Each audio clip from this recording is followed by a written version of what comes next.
Good morning, everybody. Good morning. Welcome to our workshop here in conference room number 19. Everybody who's here now has found it, but I've heard that there are still people looking. We will just start because we don't have all day. Oh, yeah. Now everybody's looking at you, Robert. Welcome.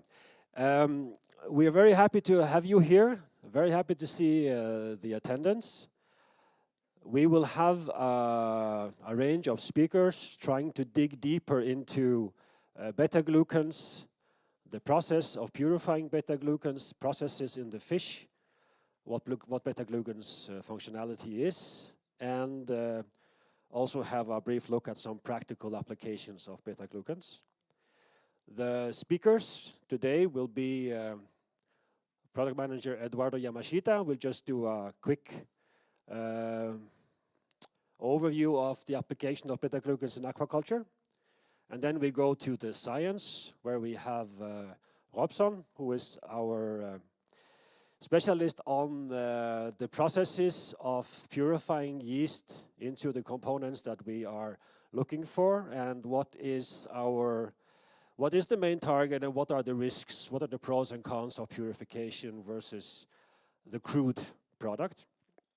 And we have Professor Aires from Portugal telling us in general about the fish's reaction to beta-glucans, the immune system, and the functionalities that we are looking for, or the fish are responding to, and what kind of hopefully beneficial results we have, or the fish can have, from beta-glucans. I'm sure it'll be a very interesting lecture. We have room for questions in the end. So even though there are some topics I know some of you are eager to ask about, I would very much ask you to wait for the Q&A session at the end, and then we will try to collect it and get the speakers to respond. We have also Dr. João Koch, who will take you through the development of MacroGuard and our trials and our documentation of MacroGuard, as well as some new developments that we are looking at, and hopefully round up with some practical examples. We are also, this is the, I probably should have changed for that slide. But this is the schedule for today. It is always restricted on time, and these people that have PhDs in front of their names, they like to talk. So I'm going to be a little bit strict on time. Also because there's lunch after, probably some of you have meetings, and we have to give the room away. So speakers, I will be harsh but fair. And I hope we have time for a Q&A.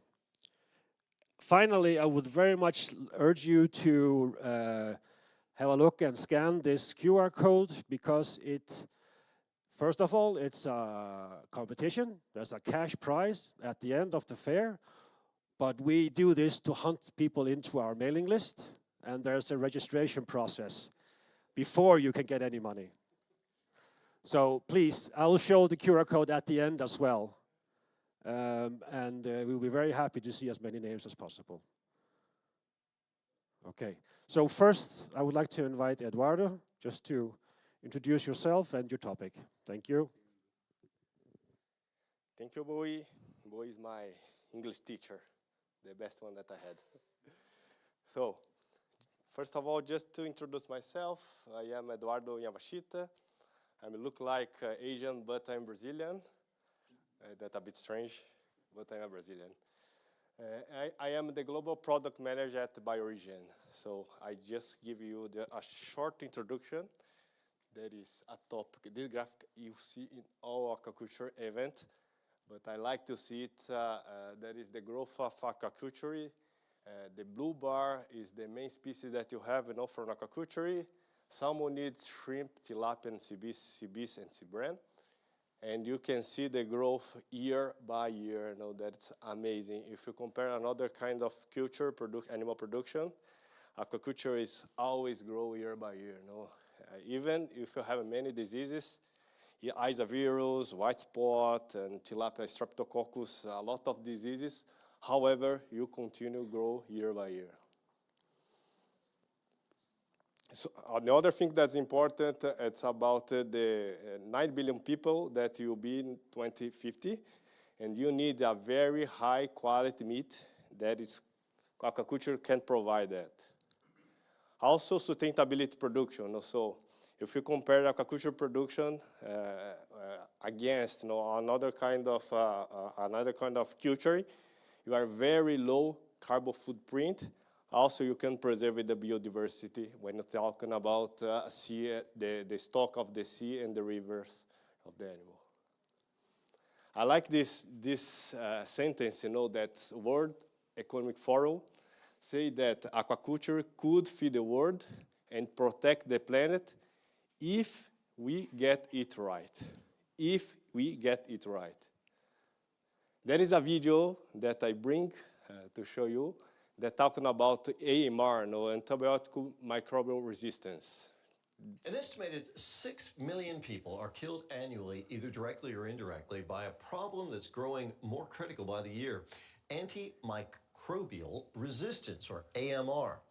Many pathogens can no longer be controlled by the most effective medicines we have for fighting them. This developing new medicines has become critical, but even more difficult than before.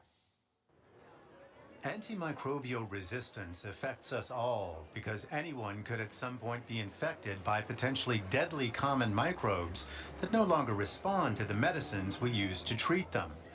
Globally, AMR pathogens already kill more people than either HIV/AIDS or malaria. It's a trend that has experts very worried. Yes, when you get to the highlight of this video, you are talking that nowadays you have 6 million people die due to antimicrobial resistance. And this antimicrobial resistance causes more death than malaria and HIV. That's impressive, If you think 6 million people, that is 10 times the population of Denmark today, And you have many, many papers now that have this link, between antibiotic and aquaculture, So in shrimp farm, then water, also in the food. And what will happen in the future? And I bring it and ask it to AI. It's better, everybody knows, what the AIs are doing. And ask it to AI, what will be the problem with AMR?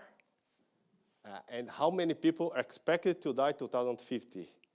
Listen that.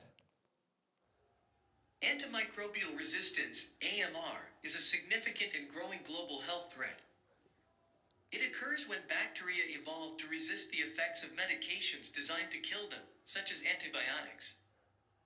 This resistance makes it harder to treat common infections, leading to longer illnesses, higher medical costs, and increased mortality. A landmark study commissioned by the UK government estimated that by 2050, if no effective action is taken, AMR could result in 10 million deaths annually worldwide.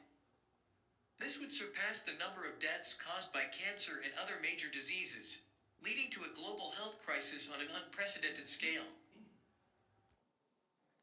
This highlight that surpass the number of deaths of major diseases as cancer, heart attack, diabetes in 2050.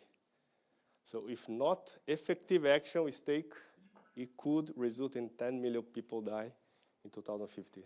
That's a lot of people could die on that. The good thing that you have a very good case, success case in Norway. There was this blue bar, that is the quantity of antibiotic that used in 1981. And this line, the blue line, is the production in 1,000 tons of salmon. And you can see here, when 1991, it start to develop some vaccines, start to investigation about beta-glucans, that the topic that you talk today. Also the vitamin C and vitamin E that can help on that, So you have a very good case, success case in Norway, that you can reduce a lot the use of antibiotic using this kind of solution. Not only that, you have the management, water, technology that involved to produce salmon. And to finish my part, just to talk about immune system, but immune system, I think the professor is much better than I to talk. But you have many stress factors that can impact the immune system. The stress of the animal, management, transport, stock density. Also environment factors that we are talking about temperature, the season, El Nino, La Nina, that always change, that have some impact on the immune system of the animal. And how can you help? For sure, nutrients as the feed.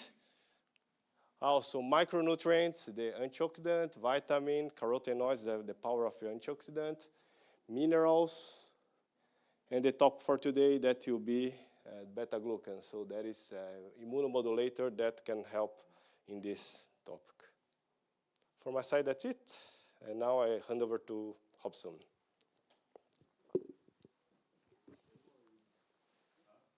On time. Okay. No pressure about the time.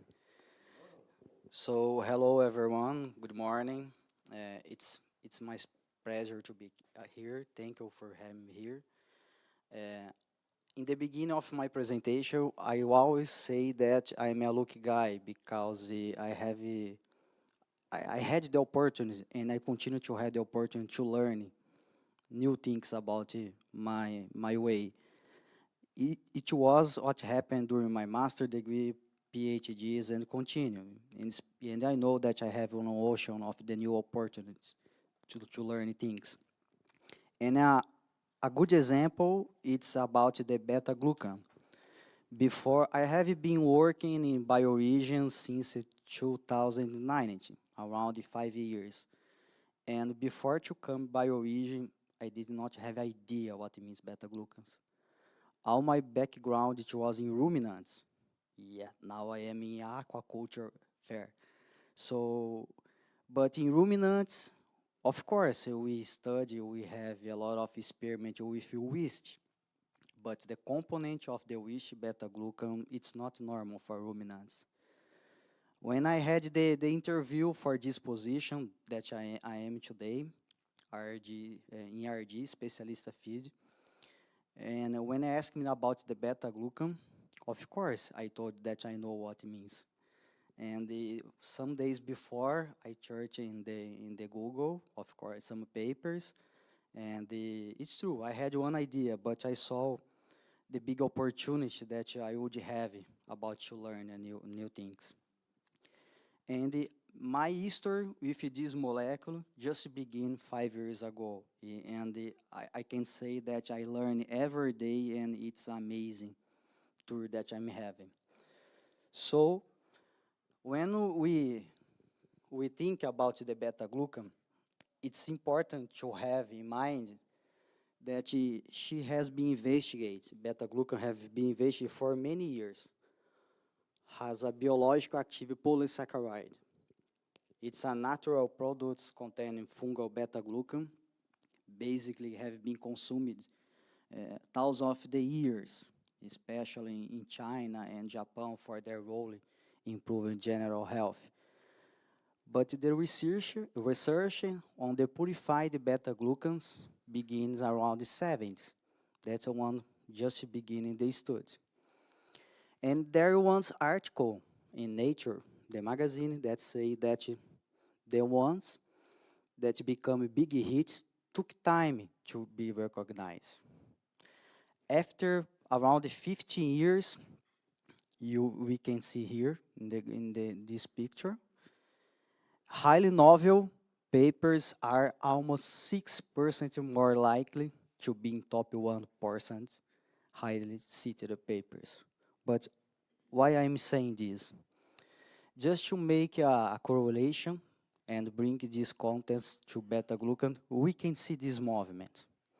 Of course, it's in a different way because continuous is in evidence yet, but I believe we are with this molecule in evidence because the stressful life that we have been in the last years, and especially because the pandemic conditions.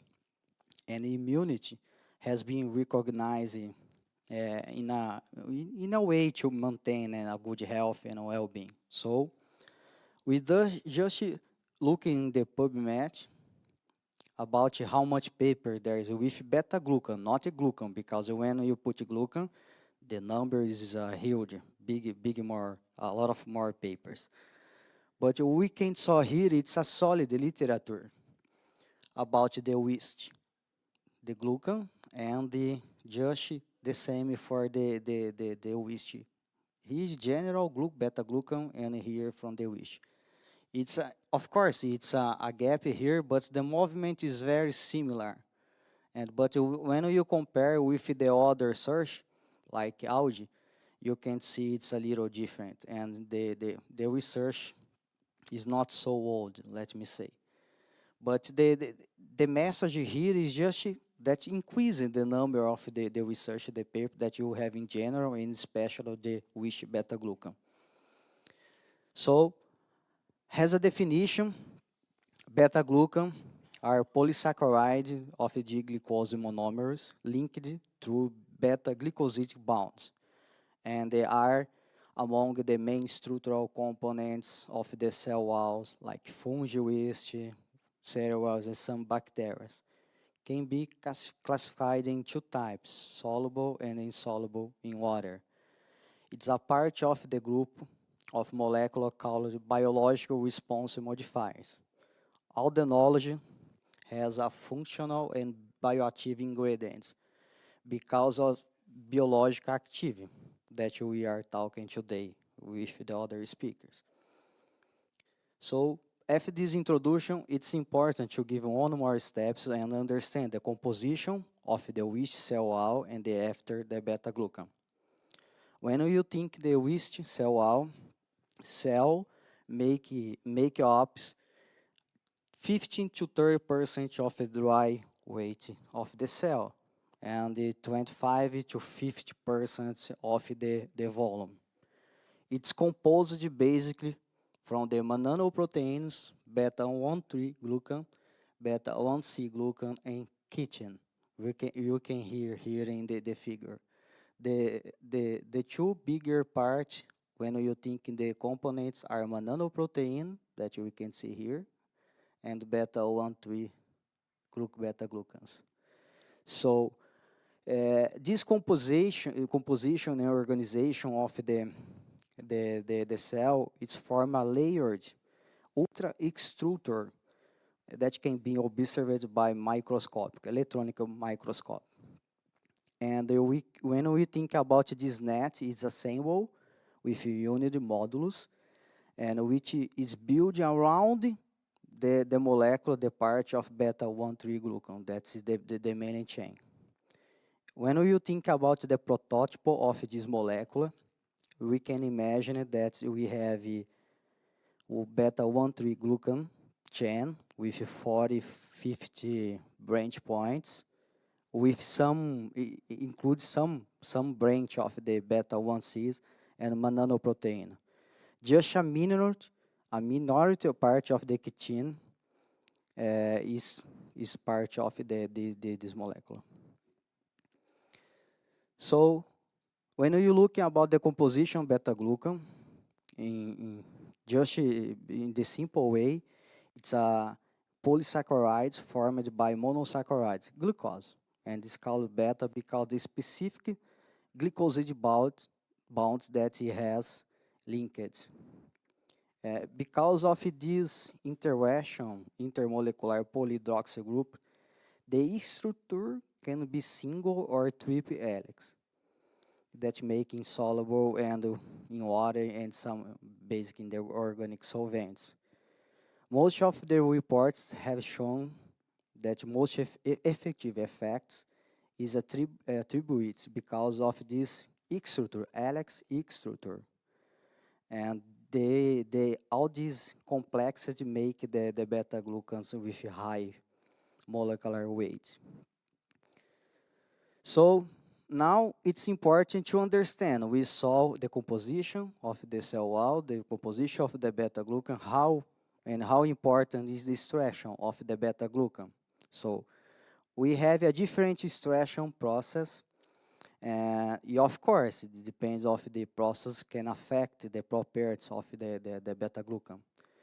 The last research we saw that just prioritizing no aggressive or less aggressive method to extraction and purification, because it's just the idea is to keep the structure of the glucan, change less that we can. And the goal of this is just to keep the glucan and remove other parts.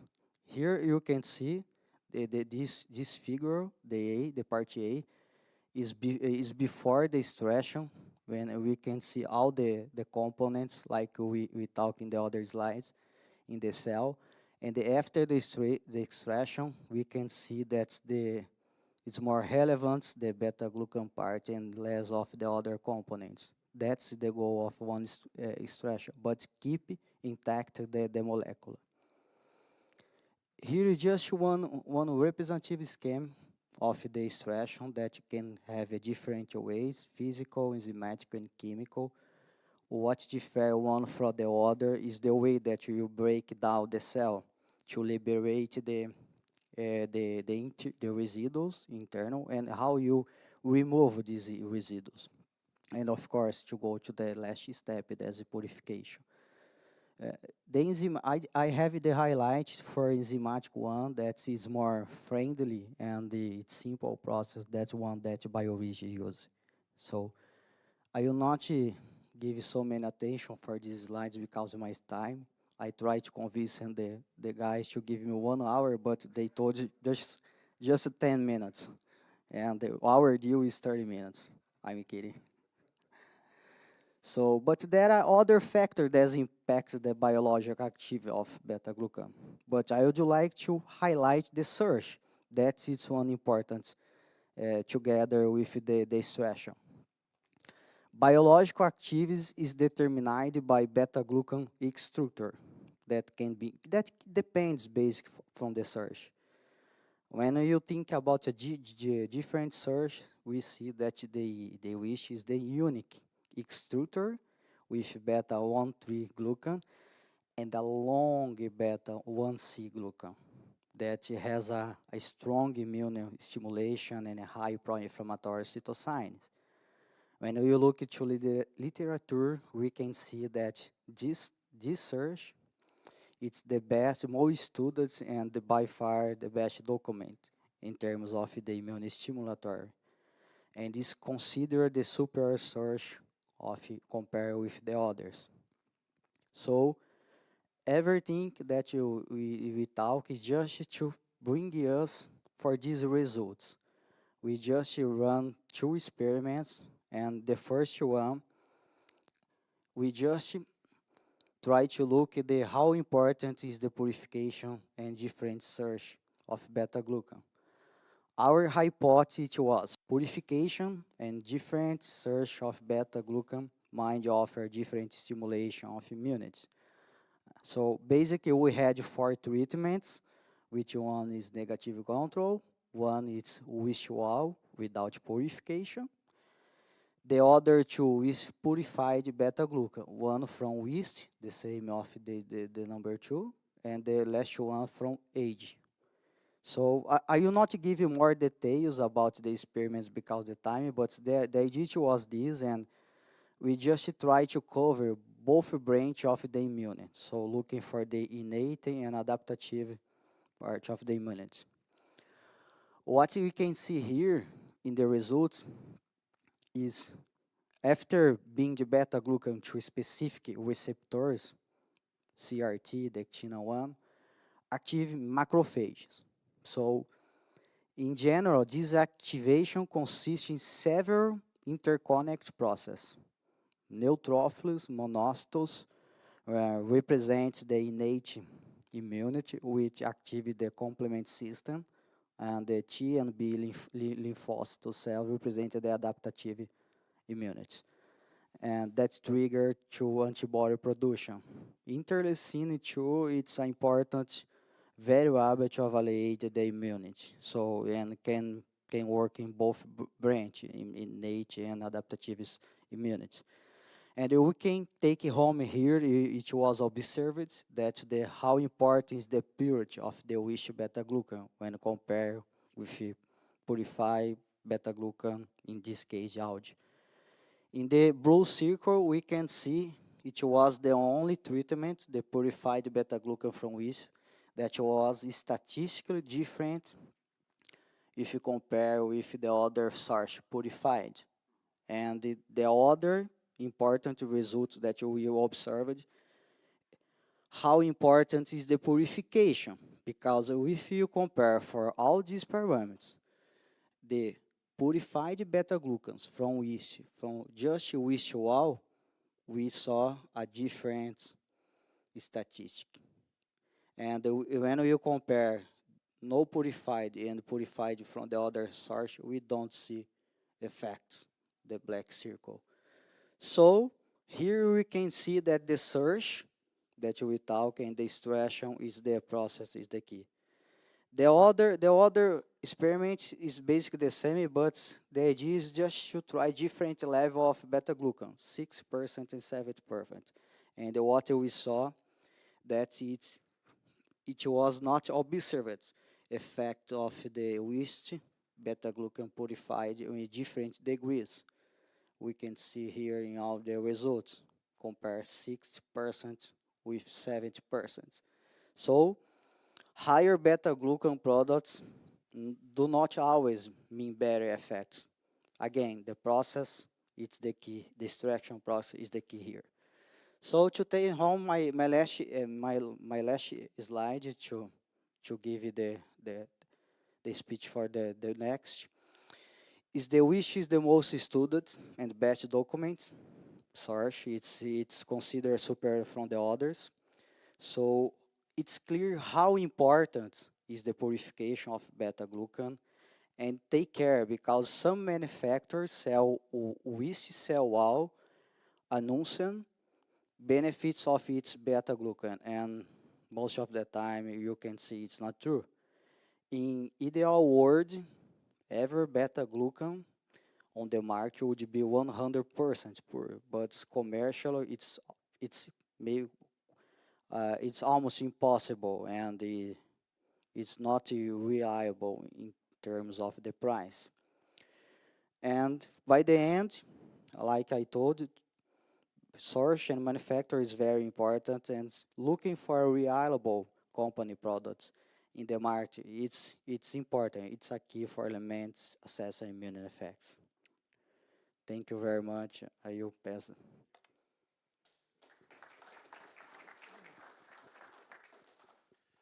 Thank you very much, Robson. And we will continue with Professor Oliva Teles from the University of Porto in Portugal, who will talk to us about the fish immune system and the mode of action of glucans.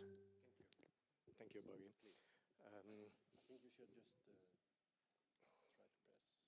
Move it. Yeah. Okay. Oh, first of all, I would like to thank BioOrigin for inviting me to give this presentation. It is for me a pleasure and an honor to be here. So I'm a professor. Either your voice is too weak or you have to Yeah, put it closer. it is weak. Well, it moves by itself. I'm a professor of the Faculty of Science at Porto University and researcher at CIMAR in Portugal. I'm a fish nutritionist and with some experience with functional ingredients too, but not with the beta-glucans specifically. So I will give you some ideas about the immunological function of beta-glucans.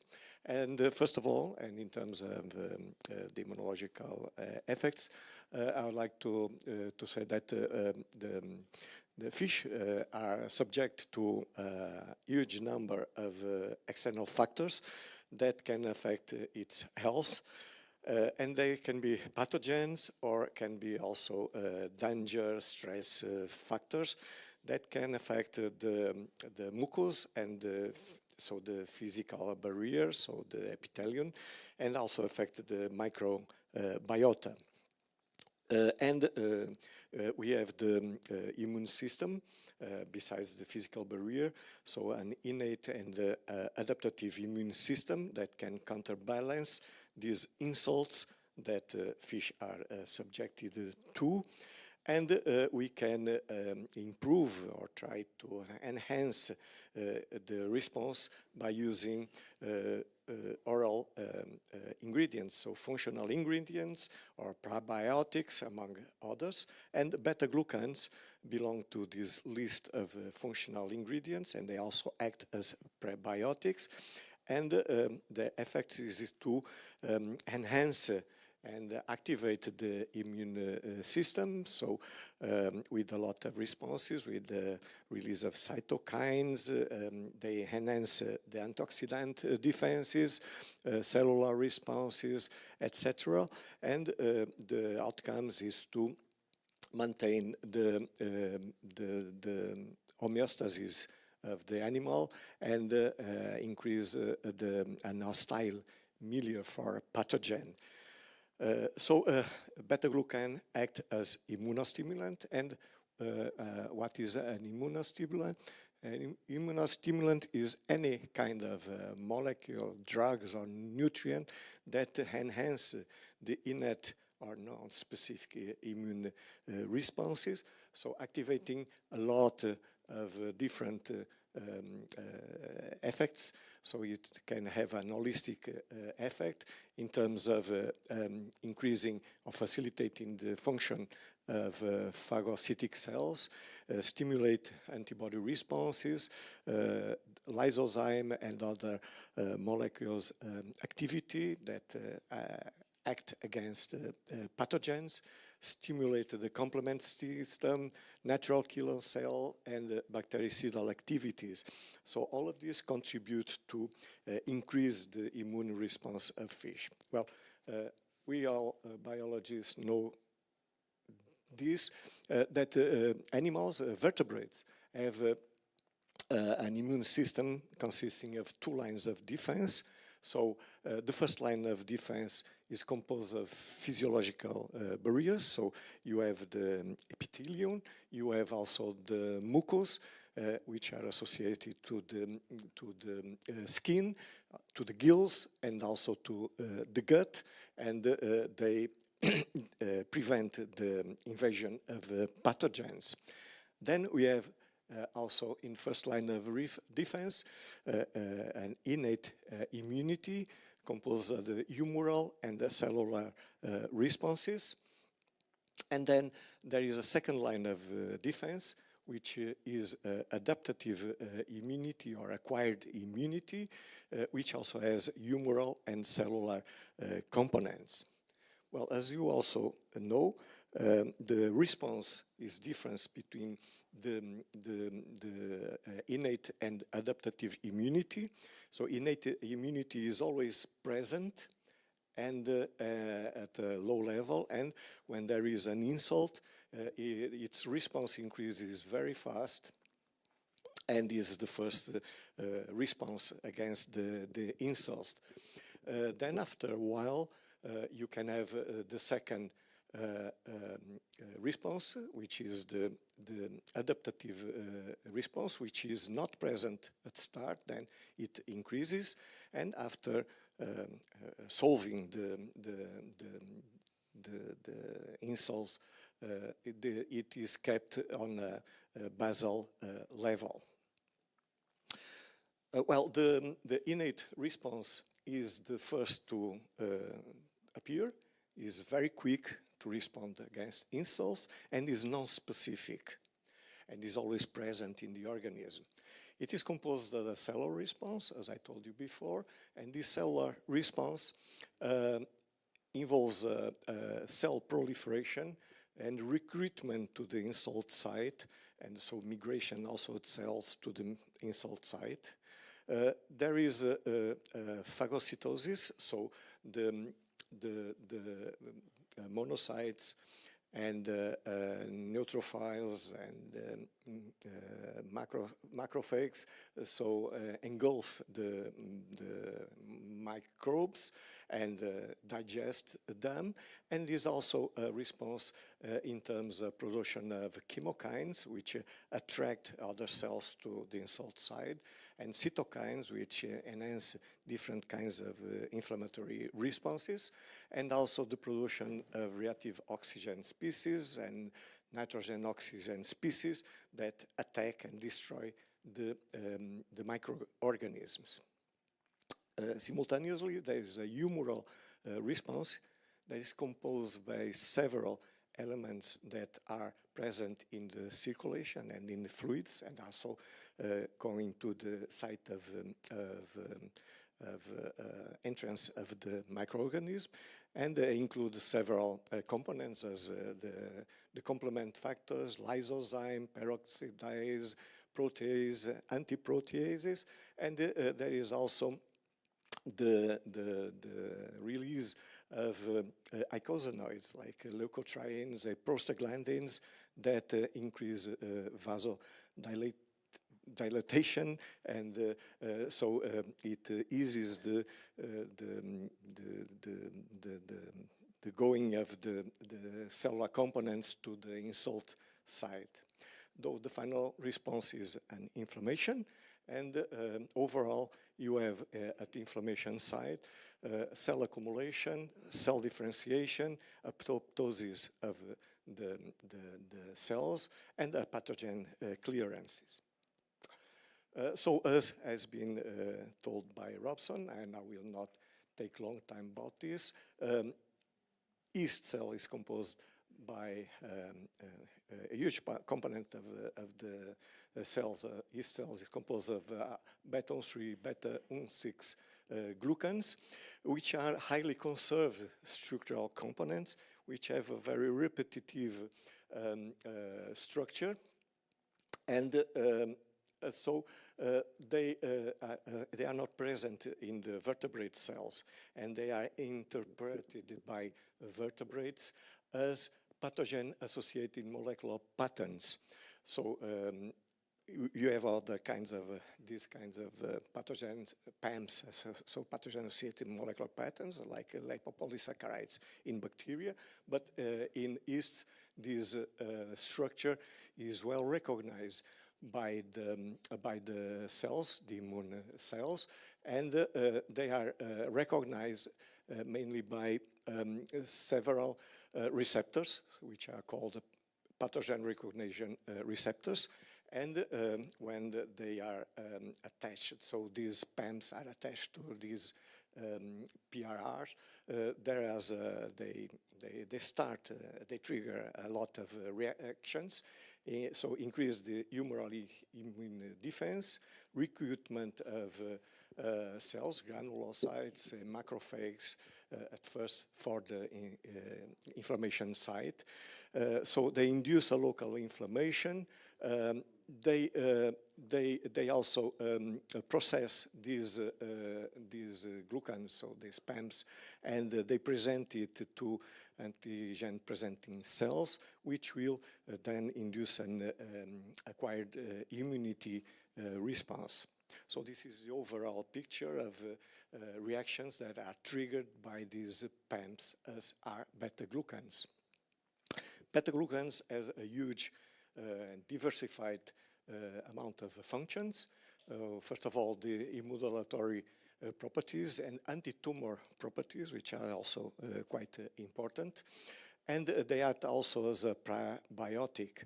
So they are not digested by the fish, but they can be used by the microbiota and increase the development of good microbiota, so avoiding hostile and pathogenic microbiota, and the short-chain fatty acids that are produced also have several factors on the organism. So including, they have also hypoglycemic properties, hypocholesterolic properties, and antioxidant properties. So, as Robson said, there are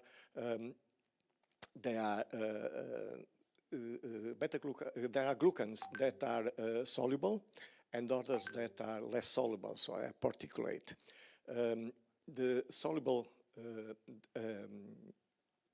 components are not as effective as immunostimulants as particulate components.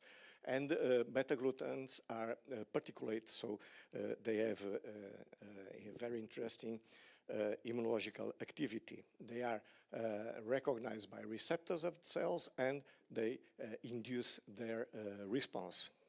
There are several receptors in cells that recognize beta-glucans, and particularly these CR3, so it's complement receptor 3, these dectin-1 and toll-like receptor 2, which are very specific to beta-glucans, and they induce a cascade of reactions, which are summarized here, and will induce all these beneficial effects of beta-glucans, which are represented here at first.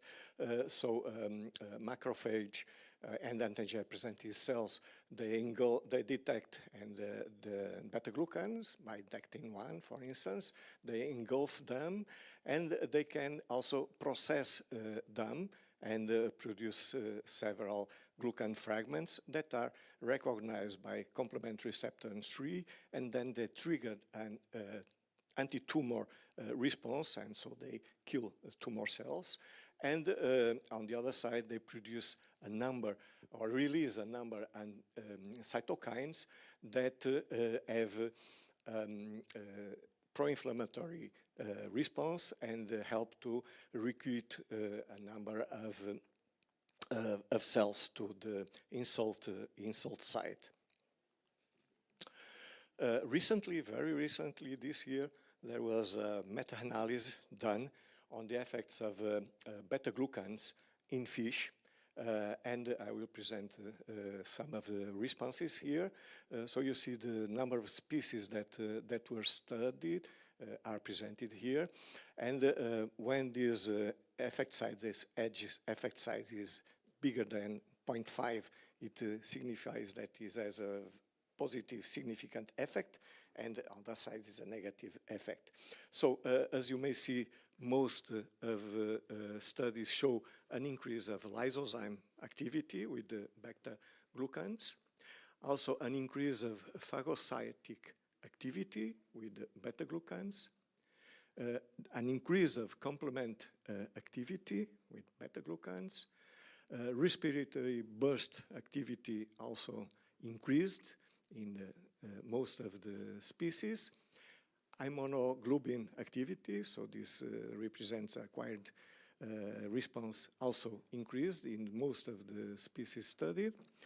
And a mortality after exposure to pathogens, so after that challenge, is decreased in all studies that were done. So the overall immune response index is summarizing it all. There was a positive response in all the innate immune parameters and a decrease in mortality. So this study also tried to show an effect of trophic level, which apparently show a positive, a decrease in response in phagocytic activity and respiratory burst with the trophic level. But the number of studies done are quite low, so this should be taken with care. More studies will be needed to confirm if this really happens or not, because for the other parameters, no significant difference was observed. So regarding time, also, the duration of the studies was between 60 to 90 days, and there was no negative effect of using beta-glucans for such amount of times. Sometimes it is said that using immunostimulants for a long time, it exhausts the immune response and can be detrimental. But these studies at least show that this was not the case in this meta-analysis. So another 5 minutes, okay. Another interesting thing about innate immune responses is that, as I told you, after primary stimulus, and can be beta-glucans, there is a response, innate immune response, and then it comes to basal level. What happens is that after a secondary stimulus, the response is enhanced. And this increased response to this second stimulus is called trained immunity. Okay, it differs from the acquired immunity. Acquired immunity response, we all know that the primary response is relatively low, but after a second insult with a pathogen or a vaccine or whatever, the secondary response is very huge, okay? With the innate immune memory, the trained immune response, what we see is that there is an increase also. Response is not as long duration as the acquired immunity, but the second response to an insult is more intense. But the big difference is that in acquired immunity, the response is against a certain pathogen, a specific pathogen. In terms of trained immunity, as it is an innate immunity, it is not specific. So the insult can be by microbe A, and then microbe B or microbe C, and the increased response is present. So it is non-specific, okay? So I told you that beta-glucans can also act as prebiotics, and the function of prebiotics is to improve gut microbiota, gut morphology, immune modulation, oxidative, decrease oxidative damage, and increase oxidant potential. And beta-glucans can also act in this vector. And they can also act as vaccine adjuvants. Adjuvants are immunostimulants that are provided simultaneously or even before the vaccination, and they increase the vaccine response. And beta-glucan can act as adjuvants, and they can induce a more robust immune response. I will not go in details about that, but they can enhance a certain number of reactions that will increase the acquired immune response. So I think I'm on time, 2 minutes, just to conclude. So beta-glucan has a well-demonstrated immunostimulant immunity. They reduce fish mortality after exposure to pathogens. They can be fed for long periods, maintain the innate immune responses, contribute to a trained immunity response, and can be used as vaccine adjuvants. Well, of course, several aspects are still needed to be elucidated, including aspects as concentration, optimal concentration, frequency of administration, duration of administration, and species of study. So this is just a general view, and thank you for your attention. Thank you. Thank you very much, Professor.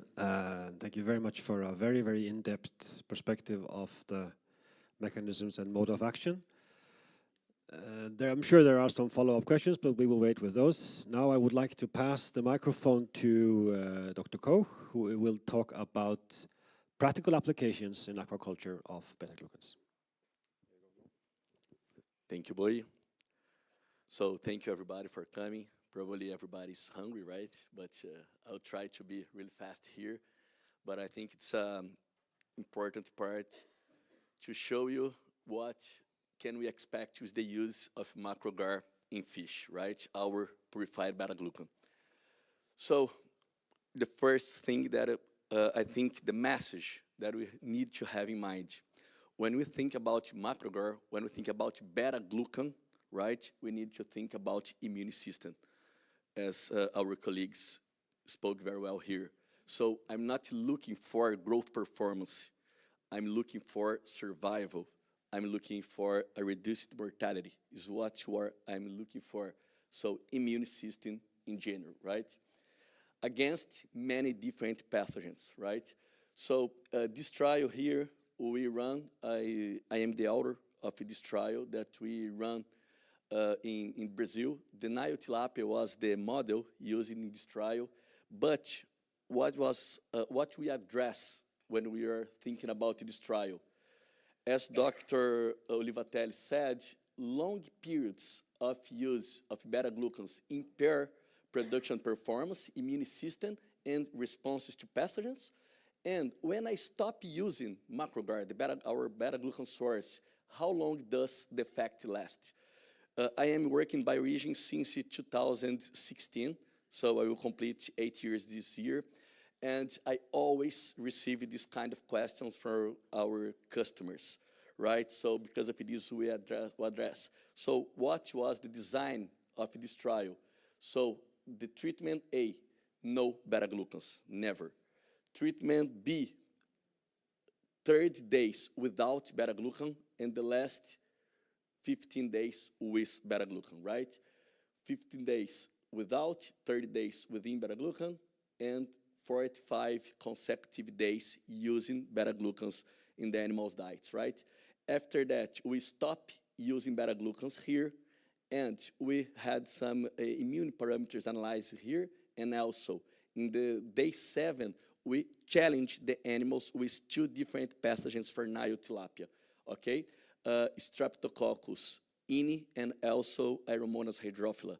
We applied both, of course, before we run an analysis of a DL50, and after that, we apply the ideal concentration to reach the mortalities, okay?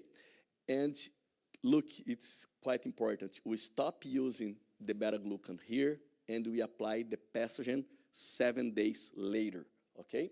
So here we have some informations, but you don't need to look all these numbers that I have here, because I will give you the final message. But what's important to say, always, when you're going to analyze the animals, we can see that lysozyme, that was well explained by Dr. Olivatelli, always going to be higher at the moment that the fish are eating beta-glucans, right? So always, when you are going to challenge the animals, it's important that the animals in that time, they are continue eating beta-glucan, because plasma lysozyme and liver lysozyme and intestinal lysozyme was increased compared with the other groups. But interesting, and this is quite interesting for me, when we evaluated the survival of this animal, when I saw, because I received that data before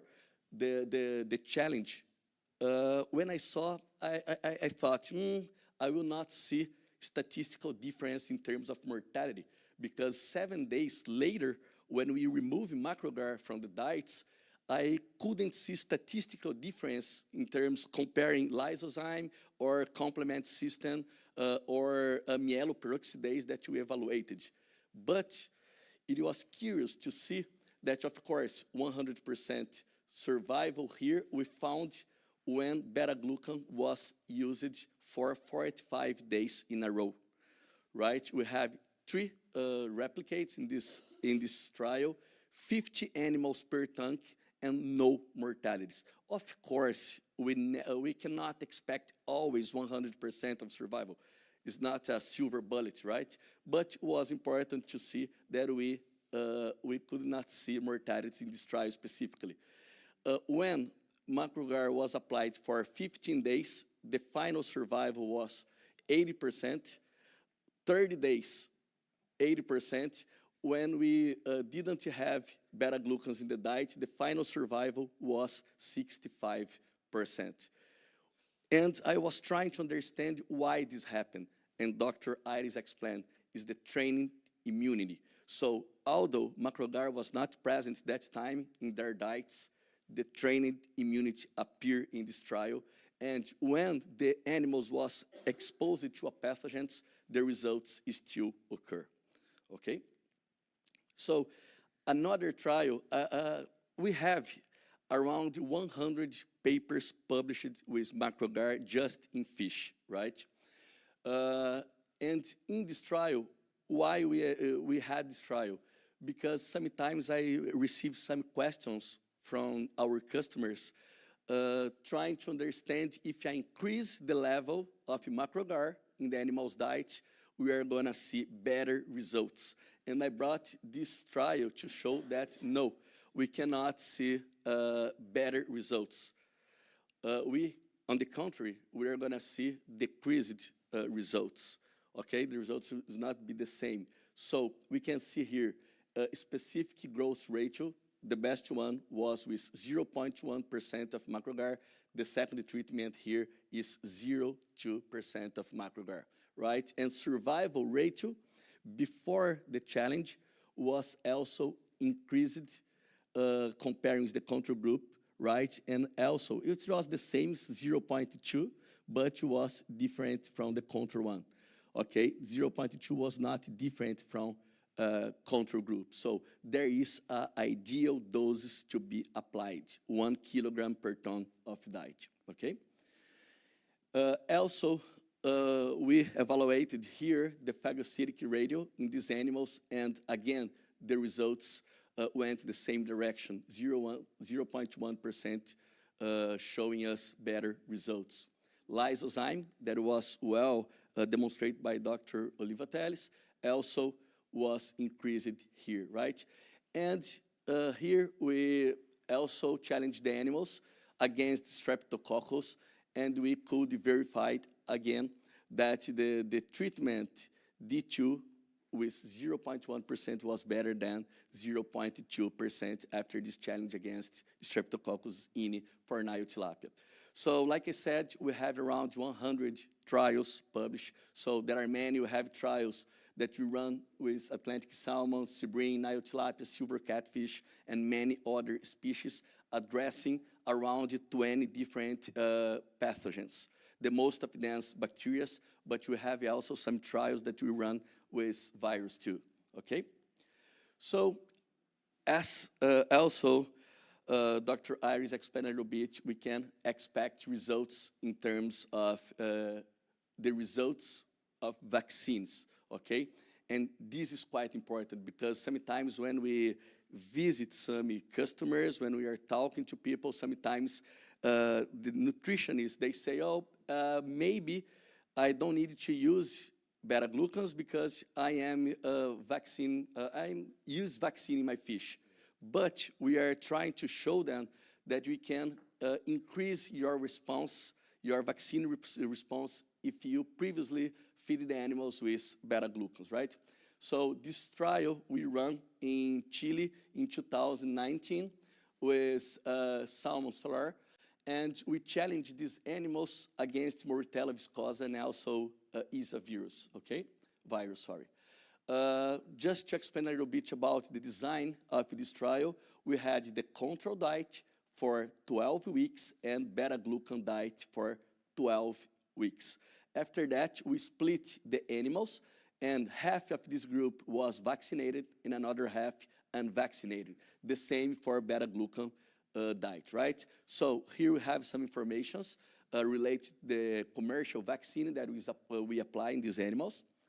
And what we found here in this trial, even if we consider the Moritella viscosa in the left side here, or ESA virus and the right side here, we can see improvements when we comparing just with vaccine. The final survival just with the vaccine was around 6 to 70% with a commercial vaccine. And when we fed the animals with beta-glucan before that, the final survival was around 90%. So it's a great number. This article is already, all of this material that I'm showing is published in really nice journals, okay? In scientific journals. For virus, to be honest, we were expecting not the same results. We know how it's difficult to deal with virus, right? But the only treatment here that brought some statistical difference was the combination between macrogar and also vaccines. 30% survival against just the vaccine, around 10% of survival. Okay, so we got to show also that we can find some synergistic effect between a vaccine and beta-glucan. So survival is important, we know, but also is important to have no lesion.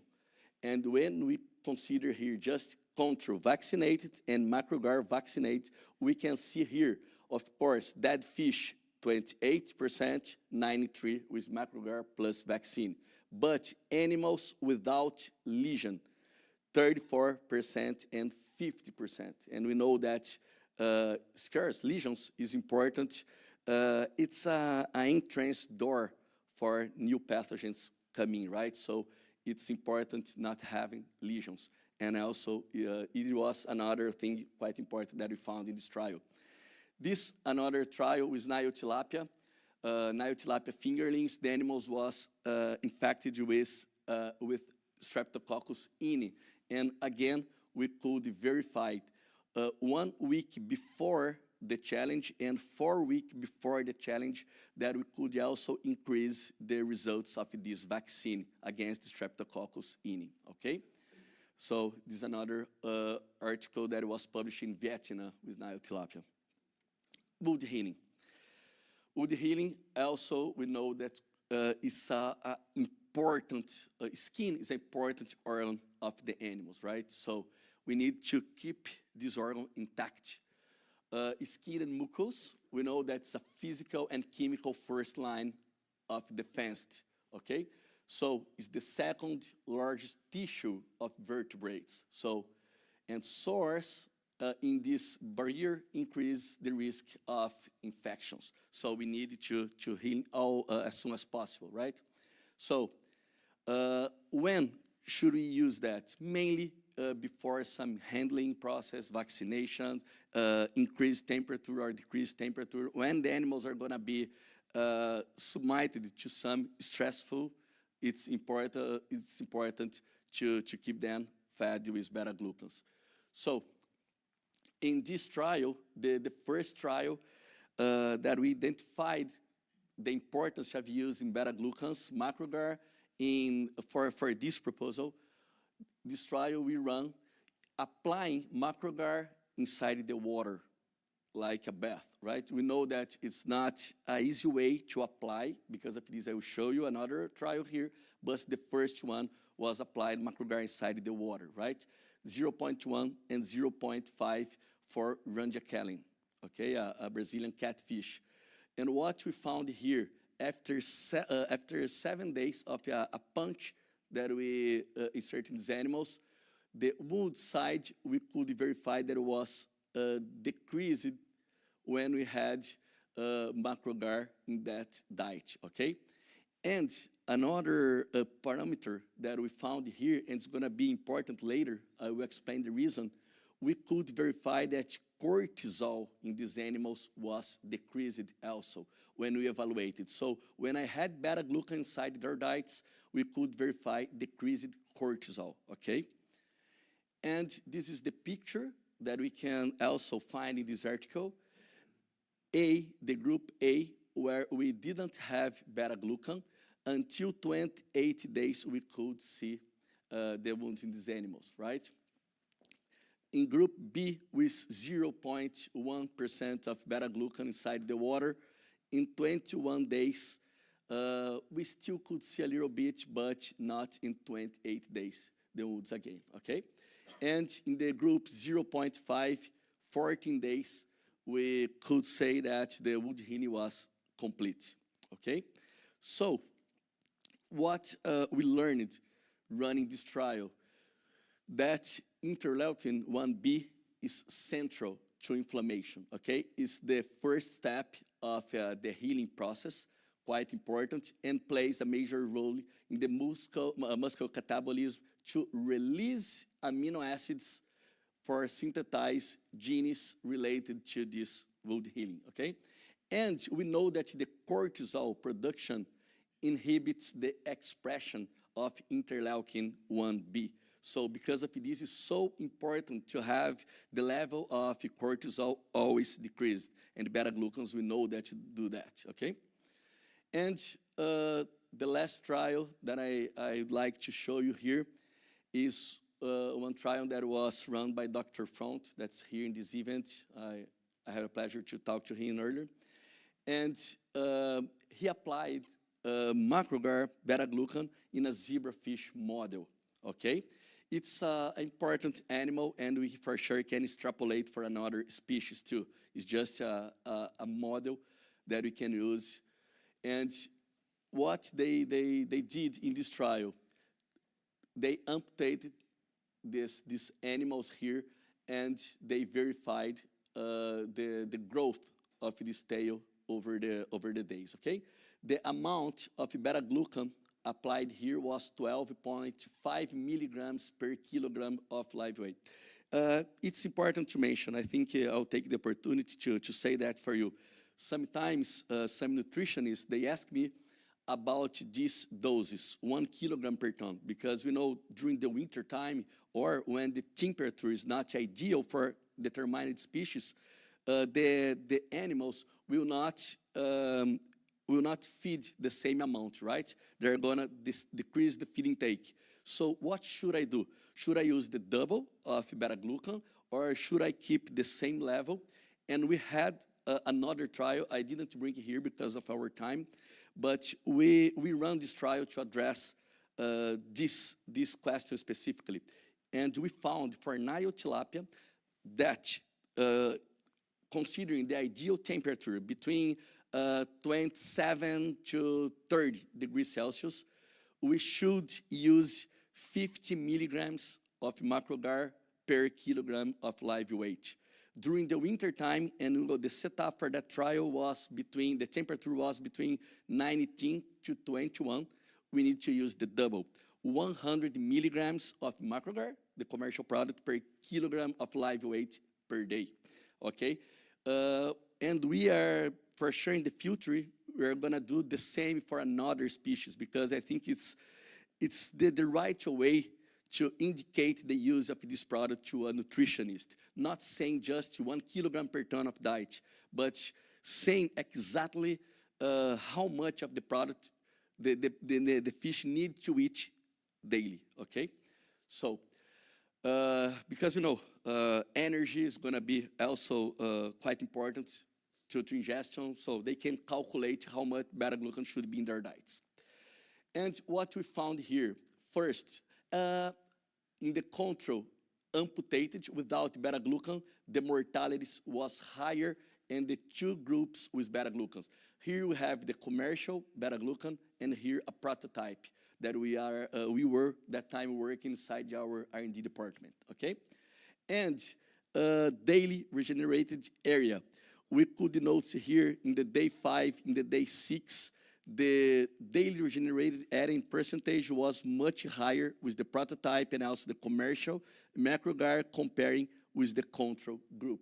So it's quite important that we could see in this trial lower mortality and also great wound healing, okay? And we know when injury of this tissue, right, occurs, a complex cascade of signs of inflammatory response will occur. Dr. Oliva Teles touches well about it, okay? So, mainly because you're gonna see keratinocytes and also fibroblasts going in the direction of this injury. This is the main reason to start the wound healing, okay? And sometimes the people ask us about sea lice and also about salmon lice, if you have some responses in this direction. And yes, we have some results. This data was also published, and we could find here a synergistic effect with the use of sunflower meal and also beta-glucan. So in this trial, the authors said at the end they need still to learn more about what is inside a sunflower meal that's gonna work repelling the lice. So there are much more to identify, but the combination between sunflower meal and beta-glucan, macrogar, we could see less infested fish, lice per infested fish, and lice per 100 fish. Statistical difference. So it's nice, a nice combination too. So my last slide here, take-home messages. I would like to say that, as Eduardo said, we have no option. We need to reduce the use of antibiotics, and we have tools for that. We have additives for that. Of course, if the animals are healthy, if they are illness, of course, you need to use antibiotics. But before that, we have tools to help the animals without using antibiotics, right? And as Robson said, beta-glucans extraction process is the key to success. So it's not the same, and for sure, not with you guys, but in South America, many times when I approach some nutritionists, they say, oh, João, you don't need to talk about beta-glucans because I already use yeast cell walls in my diet. And I note that there is beta-glucans inside, but Robson told you it's not true. It's true that beta-glucans is there, but it's not available for animals, okay? We need to purify these beta-glucans. So, important, beta-glucans are pumps. Pathogens associate molecular patterns. So, it's a glucose, but for animals, it's like a pathogens. We are just providing to the animals glucose. Bioorigin doesn't make beta-glucans. Bioorigin purify beta-glucans, extract beta-glucans. The nature is responsible to make beta-glucans, okay? So, and we are providing beta-glucans, we are providing glucose, but for the animals, oh, there is a pathogen here, and I need to fight against this pathogen. And all the immune cascades gonna occur with a natural molecule, okay? So we are gonna see improved survival against different pathogens, also faster wound healing and improved vaccine response. So this is my part. Thank you so much for coming.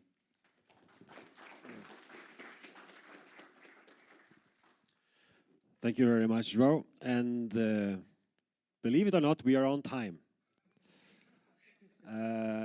Yeah, I would very much like to invite you to pose questions. We can steal a few minutes of somebody's lunch. The panelists, just sit where you are, and I'll bring the microphone to you if there's anything I would like you to respond to. Please. Dr. Davies. Put it close. Okay, thank you very much indeed. That was a wonderful presentation, and I'm grateful to you in particular for inviting me and reminding me of it. But it was a great overview, and Irish, my close colleague here, put a very comprehensive presentation on the immune function in fish. I'm delighted also to be here because I was the recipient with other partners in Europe for a major study on MacroGuard as our beta-glucan source for a project with EU, with the Marie Curie funded scheme, which allowed a lot of cross-linkage across Europe, with involving Norway and Germany, Holland, all the different universities, Hanover, Wageningen, my work in Plymouth, and also here in the DTU. So I was in Denmark, they had the Danish Technology University involved in the wound healing study with some on it. So I just ask about the systemic approach. The beta-glucan works in a systemic way. Any more data to back that up in vitro work? I know some in vitro work has been done. Any more data that could validate how the mechanism actually works would be interesting. Okay. I think we'll put that to João. He's nodding. Please stand up, João. Thank you for your question. Yes, it's a quick model to evaluate beta-glucans. We are thinking to start some approaches, but we know that the results is not pretty much the same because of this systemic evolution of the molecule inside the body. Usually the results are better in vivo trials because the enterocytes are going to be able to collect these beta-glucans and initiate all the cascade of immune system. So, and another problem, we are talking about insoluble products. So sometimes we need to do some process that can, can change the molecule, the structure of beta-1316 molecule. So a professor trying Texas A&M in the United States, a student of Dr. Gatling 30, and during this process, he had to apply a sonication, and with this process, he modified a little bit the molecule. Because of this, we are not getting the same results, and we are still recommending in vivo trials. But let's see. Just one quickly, we were forced in the consortium to use a very pure diet to minimize background noise. That gave us optical sensitivity, which is quite interesting. We have run out of time, but we are happy to welcome you to visit us in the stand number 1920. Everybody will be there, but also the whole workshop will be available in a YouTube link that we will put in on our LinkedIn site, so that you can go a little bit more slowly through the huge data set that somebody has been presenting. Otherwise, please, again, make a note or take a picture, and we are very, very happy to have you registered. Thank you very much for your attendance, and enjoy the show. Thank you.